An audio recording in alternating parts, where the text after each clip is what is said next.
We have a new episode of Legends and Leaders, and today it's great to have Sean here, who's the president of Dude Wipes. You've created a product that's helped a lot of men, built out a new category.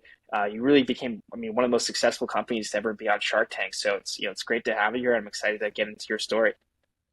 Yeah, thanks for having me here, dude. And pleasure to be on this ride of slanging dude wipes all these years. My one correction is it's chief executive dude and president. So, we like to have fun with everything we do, be on brand. And so yeah, if you can't have fun with your title at your own company, what's going on, you know? For sure. Yeah. So were you always entrepreneurial as a kid? Like, how did this kind of passion for business, start? Yeah, no, I wouldn't say I was over entrepreneurial as a kid or anything like that. Definitely competitive and, liked to play sports. I played, a lot of soccer growing up and stuff like that. So, yeah, didn't have any businesses or any hustles like these kids in high school now who are all, in the mock Shark Tanks and stuff. And it's amazing. So, should be interesting to see what the next generation produces with all the entrepreneurial spirit out there now. But yeah, I would say it was more, after college, I knew I wanted to get into sales. And so that was my first sort of like, create my own revenue stream, get a piece of my own pie, like had that sort of mentality. So I knew I wanted to get into sales. And that was sort of my driving, like early entrepreneurial sort of voice I was getting. And so yeah, I got into sales after college, and then I started dipping into some more creative aspects as well after college as side hustles. So I started making like websites for people. I actually started my own music blog at one point that was called getatmewheezy.com. And that was a Lil Wayne fan website. When Lil Wayne went to jail, I had this idea. Well, what if we, had this site where you could submit your own Lil Wayne remixes, and then we could share them with people. Hey, here's a remix of a Millie that, this guy did, and just kind of circulate music while somebody couldn't put any out. And then the idea was when Lil Wayne got out of jail, he was going to contact getatmewheezy.com and do a collab with all the people who remixed his song. So it was completely illegal, probably, and kind of a pie in the sky idea. But I really like kind of caught a bug at that point of like all these people from around the world were sending me Lil Wayne, remixes, and this website was getting hits, and the Facebook page was getting all this interaction, and like really started to learn how powerful his brand was as a music artist. Like, oh my God, people love this guy, and he really knows what he's doing with the brand and stuff. So that kind of opened my eyes to like the creative spirit of creating, something out of nothing, and then kind of always having that sales spirit. But like at a certain point, you have to create something. And so I always encourage people just go create anything, like doesn't need to be dude wipes, doesn't need to be this big grand idea. You just need to start creating and getting feedback and getting in that kind of entrepreneurial loop. And it can be a total failure or a total disaster. That's not the point. The point is not having an idea and just sitting on it and not really doing anything. Like that won't get you anywhere. But execution and being on a creative endeavor, that's when kind of the world starts to unfold. Mhm. So where did this kind of idea for Dude Wipes come from? Was it through like a personal experience? Like how did you guys kind of make this idea? And then, what were the first steps you even took after you kind of started, you had an idea like this? Like what did you take to even make the product and get it out there? Yeah, I mean, as personal as anything can get, we had wipes on our asses, right? That's pretty personal. So, yeah, no, it was sort of the necessity is the mother of all invention, story. Like we're sitting around our apartment after college, and we're going out 4 or 5 nights a week, eating burritos, drinking beers, having fun, right? Just like that sort of lifestyle, talking about ideas, thinking about ideas. What could we do? And I put a bunch of baby wipes in the apartment in all the bathrooms. And that kind of caught my eye that everyone was quickly getting hooked on these baby wipes. And some guys had used them instead of toilet paper before, some guys hadn't, but it was very once you tried it, you were now in on it. And we were all talking about it and joking around about it like a bunch of guys do, make fart and shit jokes, you know? So like there was something fun to the conversation. There was something very real about the need. And then from there, it was like a branding exercise of like, well, why hasn't anybody made this cool? Why hasn't anybody marketed wipes to men before? And so, how can we go do it and make something cool and relatable and fun? And so that's where the Dude Wipes name came about. A bunch of dudes sitting around talking about wipes, you know, let's make it blunt, authentic, fun. And so that's how the idea was built of A, the product, and like B, the brand. But then, like you said, that's when you're still in idea phase and kind of, you know, getting through this creative process. Then you have to get into a manufacturing and operating phase, you know?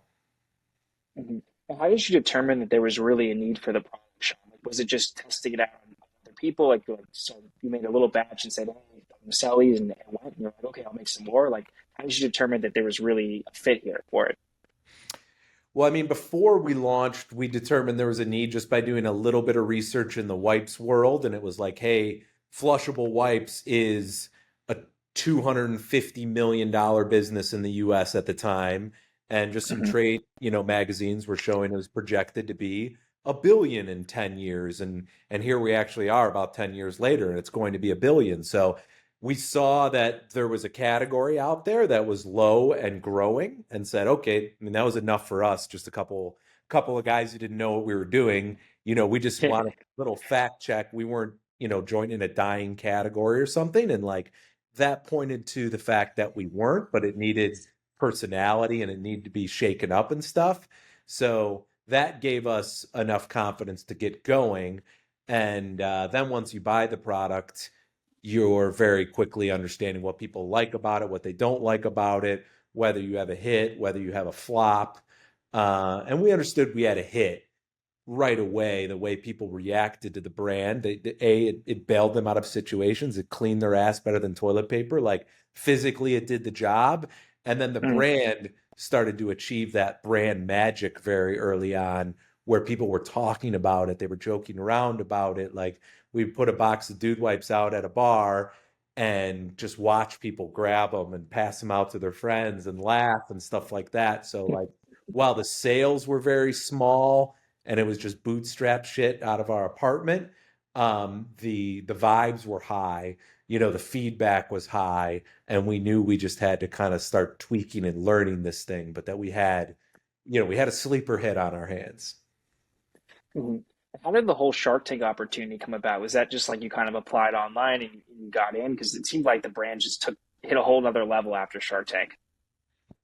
Yeah, so the Shark Tank thing was kind of a grind, just like anything else. Like applied our first year in business when we just had a prototype and no sales yet, and went to a live pitch in Chicago, and they were like, you know, this is kind of funny, guys, and you know, and we got through a little round there, but then they cut us because we didn't have any sales, and thank God, because I would have been marched out to getting murdered out there if you go out there with no sales.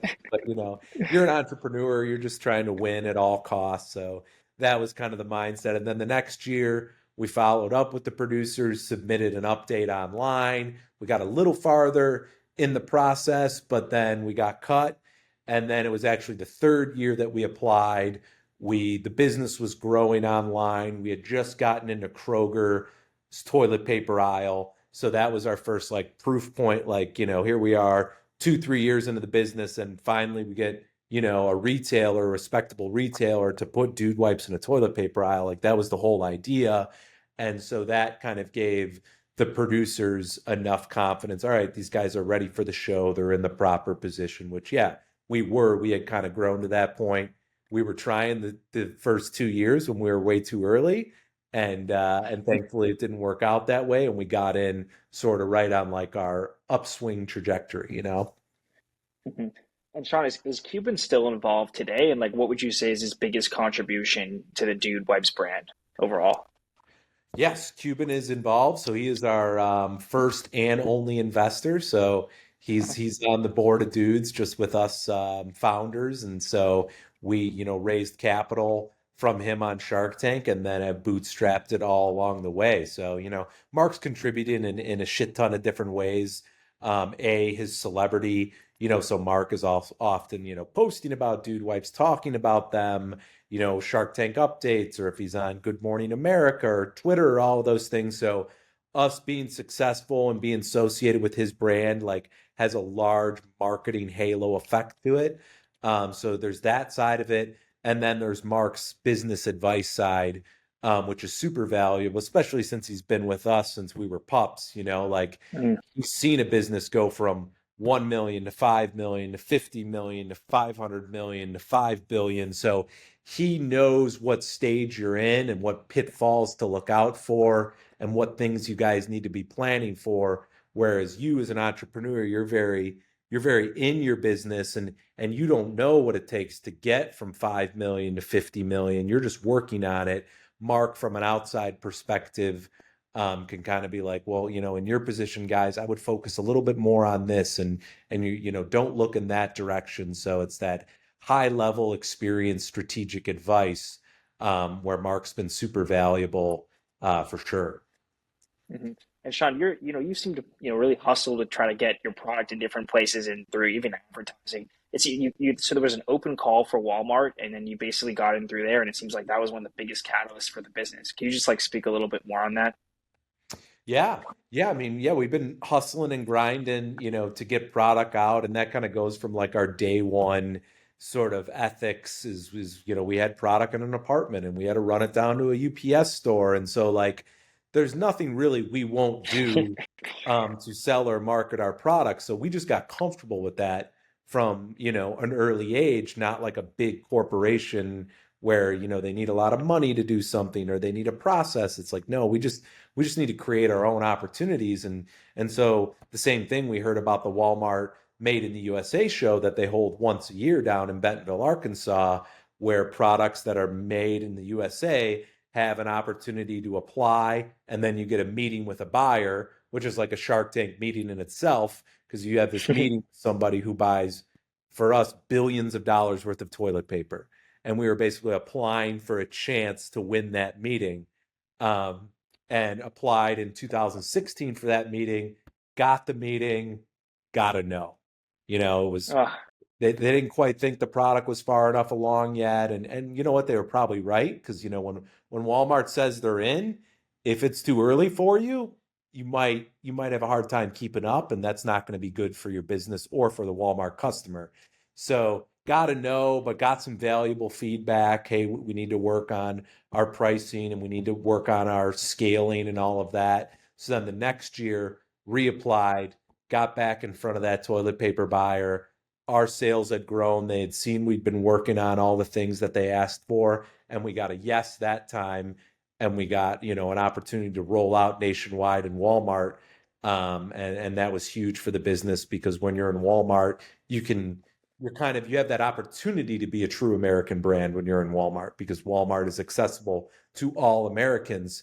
Um, then you have to win at Walmart. So I always make sure I kind of distinguish the difference between getting that golden ticket at Made in the USA is awesome. Like, that's your opportunity to put product on the shelf. But if that product doesn't move or the consumer doesn't vibe with your product, you're done. Walmart's not going to grow with you. They're not going to issue more purchase orders and all of that. So we've actually grown 25 times with Walmart since that first year to 5, 6 years later today. So it's about getting in there, and then it's about winning, building out more of a presence, growing your sales. And now that's where we really feel like we're a staple for many Americans, is when you've been on a shelf at Walmart for 5, 6 years, performing and growing, people are expecting, the product and having a good experience. And they're voting with their wallet every week when they come in.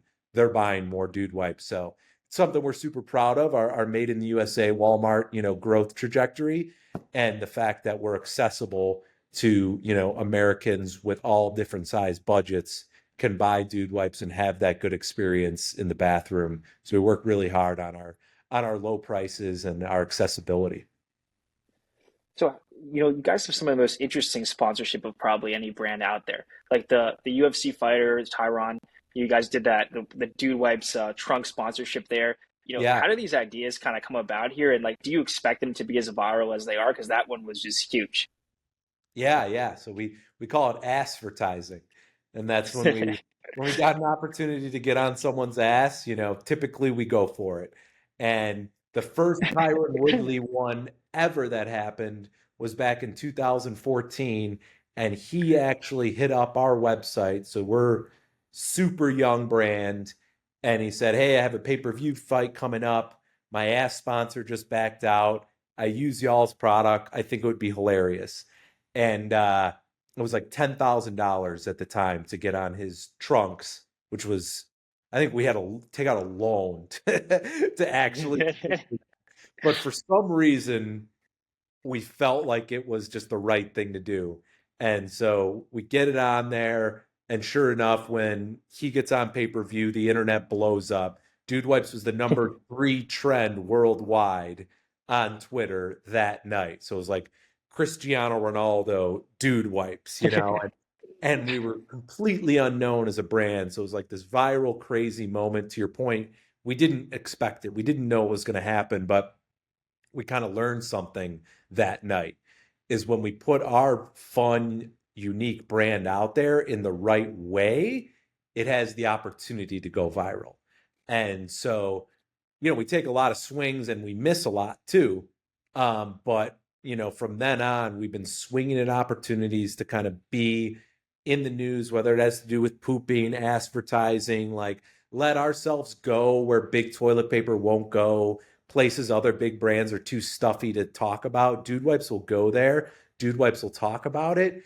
And as fate would have it, 8, 9 years later, Tyron Woodley's fighting Jake Paul, and he, of course, we're the first phone call he makes for, an ass logo. And we get involved in huge Jake Paul fights where we're on the back of Tyron's shorts and, go viral again and get tons of exposure there. So, that was a fun guy who's messed with us for a while. And then as he grew, we took different opportunities, to grow along with him.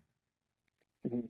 You've seemed to also attach yourself to other different types of different types of related opportunities. Like one was with a UFC fighter that I think like had a whole issue, like bowel issue. Like why also attach yourself to like kind of something that would be more negative? Like the Tyron opportunity could be much more positive and funny. Like this is like complete opposite in a sense. Is it just all marketing is good marketing? Is that kind of the reason why? Well, like we wouldn't consider those things necessarily negative. Like our Hmm. brand brings light to an otherwise maybe embarrassing or demeaning situation. So, like the one was a UFC gal fighter who shit herself in the ring. And Hmm. of course, the internet loves stories like that. So, as soon as that actually happens in reality, it's all over the news. And so we want to reach out to those people and say, hey, we want to sponsor you. We want to make light of this situation that happened. Say, I got some Dude Wipes. They helped me out after my shitty situation and stuff like that. So, like, that's where we pull the switcheroo. Like, maybe the Hmm. media is trying to make you embarrassed or trying to make something negative. Oh, here comes the Dude Wipe sponsorship. They helped me out. I got some money from it. We did this fun sponsorship. And once you own it like that, as either the athlete or whatever person in the happened situation. And once the brand gets behind it, you've kind of now flipped it into this, well, I don't give a shit. It happens. Look at this fun, situation we brought out of it. So that stuff has happened time and time again over the history of our brand. And now we're just trained to go for it and look for it and like immediately get involved in those situations. So, you've also taken advantage of a lot of free press, like the 2016 World Series, that Dude Wipe sign that blew up everywhere. You've just been very creative in that sense. Is there like kind of a recipe for like, is it just because it was a big event to take advantage of this big event with the sign and no one's expecting that? Like, how do these kind of ideas like this, like that one with taking advantage of free marketing, like how do those originate and get executed?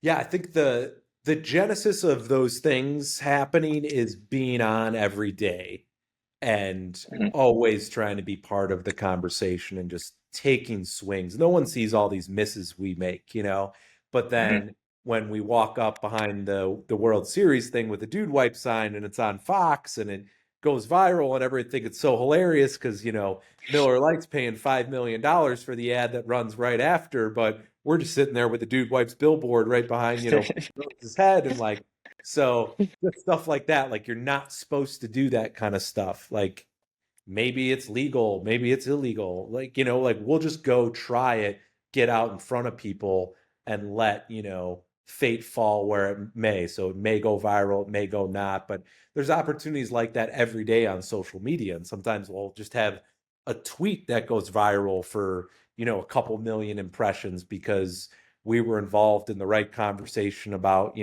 Taco Tuesday or something like that. So it's all about the reps and finding where your brand can be relevant is the other important part. And that's where we found our situation in the bathroom and poop humor and you need to get reps to find that relevancy too. It's not like out the gate we understood how to do this or where we were relevant, but as you start putting your brand out there, you start seeing what takes off, what doesn't, and then it's just kind of like a snowball effect from there. Hmm. And you have the core product of the brand. Are you looking to like expand to other categories? Have you thought about different categories that you think kind of makes sense, like by taking the nature of what you're already building? And because like sometimes brands like they build this brand, like even like Manscaped, for example, like they have various different categories that are just also different from the core product, but you have like a really unique core product. So like, what are the kind of the next steps you guys are thinking for the Dude Webs brand? So next steps is, and it's only because of past mistakes where we did things like dude deodorant and dude soap, where we got a little unfocused, is Hmm. continue to be the category king of toilet paper. So the way we always kind of like to frame it up to people is last year we were just under 1% of the toilet paper market in the US, and we sold over $100 million of dude wipes. So who am I to have a strategy that's revolved around anything but getting to 1%, 2%, 3%, 4%? Like that is where the opportunity is for us to kind of continue to double down, be relevant. So we're taking the category king approach. We're going to be the Kleenex of this category, the first thing that comes to mind. And within that, you can still have an open mind for innovation and creativity. We're trying to figure out the best way to do it. We just released a freaking Dumpkin Spice Wipe, for the holiday season. So because we're so focused on this category, we can find all of these cool ways to do it and ways to be relevant. So it's a common mistake for entrepreneurs or creative people is the shiny object syndrome. Just because you can, you think you should, we can go in this direction, we can go in that direction, and we're not above falling, for that mistake. But now we've been able to recenter in and have a strategic, focused long-term vision. And maybe that differs in 5 years, but I can tell you right now, it's all in on Dude Wipes. Mhm. Do you think that the Do Web's product itself is something that, can be like I mean, like, can it be like the de facto, like you don't even need any toilet paper whatsoever? Is that like the kind of the end goal of it? I mean, initially, like with the kind of the package wipes, in a sense, like is that the end goal to have a one-stop product? Yeah, that's the end goal. We're here to disrupt toilet paper and, we have a better solution. It obviously gets you cleaner. We all know wet things clean better than dry things. You don't wipe peanut butter off your arm with a paper towel. You go grab a wet Hmm. towel. So we know that the wipes do a better job, and we're kind of in it for the long haul to prove that out and be the de facto brand in toilet paper, which is over a $13 billion US category. And we want to be the first thing that comes to your mind about the best solution to clean your ass. Yeah. Well, I think that's all the questions I had, Sean. I appreciate you taking the time to come on. I think you guys have built something just incredible. Besides the humor of it all, you've paved out an entire new niche people probably didn't think was possible, new idea, and you've been scaling it out to hit over 100 million sales. It's so impressive. So definitely excited for you to grow and take over this category and see what's next. Yeah, appreciate you having me, Ben. Hopefully people can learn some lessons from us and get some inspiration and have fun while you're doing your shit. Otherwise, there's no point to it.